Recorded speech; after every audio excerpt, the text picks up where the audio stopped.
आप देख रहे हैं इलेक्शन का सबसे बड़ा शो कौन बनेगा मुख्यमंत्री। इस वक्त देश की राजधानी दिल्ली में मैं मौजूद हूं। मेरे बिल्कुल पीछे चंद कदम की दूरी पर देश की संसद है।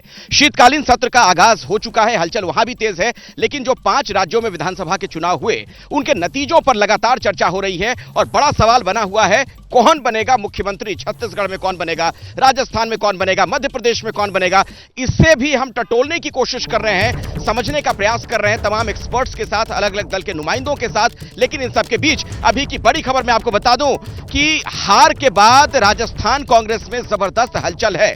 अभी की जानकारी के मुताबिक वहां जो पार्टी मुख्यालय है जयपुर में, वहां पर अशोक गहलोत भी पहुंचे हैं, सचिन पायलट के पहुंचने की सूचना मिल रही है। यानी इस हार पर आत्ममंथन का दौर जारी है और तमाम वजहों को तलाशने का प्रयास किया जा रहा है। लेकिन देखना यह भी देखना दिलचस्प हो गया है वहां पर कि इस हार का ठीकरा नेता एक दूसरे पर भी फोड़ रहे हैं। कई तरह की बातें सामने आ रही हैं। कुछ लोग कह रहे हैं कि जो टिकट का वितरण हुआ उसमें गड़बड़ी हुई थी। कुछ का यह कहना है कि दरअसल कई जो सिटिंग एमएलए हैं उनके टिकट को काटना जरूरी था ताकि जो एंटी इनकम्बेंसी वाला मसला होता है उसे सुलझाया जा सके।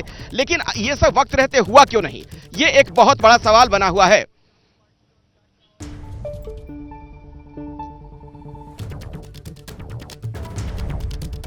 आइए हम यहीं पर बातचीत की शुरुआत कर लेते हैं। रामकृपाल जी, आप ही से चर्चा की शुरुआत करना चाहूंगा और बड़ा सवाल यही है, अब ये जो आत्ममंथन का दौर चल रहा है, एक दूसरे पर हार का ठीकरा फोड़े, इसका मतलब ही क्या रह जाता है? देखिए, ये गलत है। मेरा ये कहना है कि हार और जीत राजनीति में जब आप आते हैं तो मान के चलिए।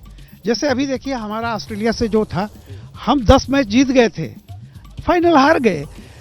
हमेशा एक बात को समझना चाहिए कि हारना उतना खराब नहीं होता है जितनी खराब ये चीज होती है कि हार के कारणों से मुंह चुराना। तो अभी भी मुंह चुराने की कोशिश कर रहे हैं कांग्रेस के नेता। देखिए, मैं ही कह रहा हूं कि कांग्रेस के लोगों को बैठ करके सोचना चाहिए कि वो क्या बात है कि जिस उत्तर प्रदेश के बूते हम बहुत बढ़ाते थे 1990 से आज 23 हो गया, 33 साल से आप नहीं आए हैं।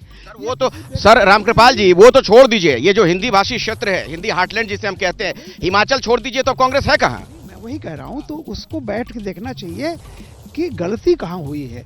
गलती बेसिकली क्या है?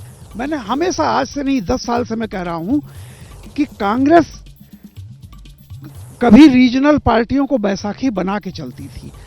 कांग्रेस जब से रीजनल पार्टियों को खुद बैसाखी बनने लगी, तब से जनता का ये विश्वास धीरे धीरे उठ रहा है कि आप एक राष्ट्रीय विकल्प के रूप में रह सकते हो। लेकिन जिन राज्यों में चुनाव हुए वहां तो कांग्रेस मजबूत हुआ करती थी।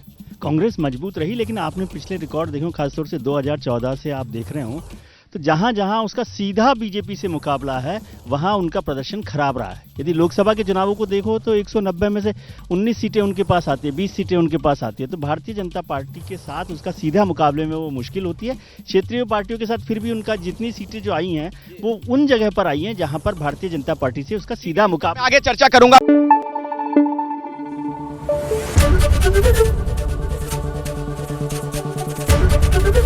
एबीपी न्यूज आपको रखे आगे।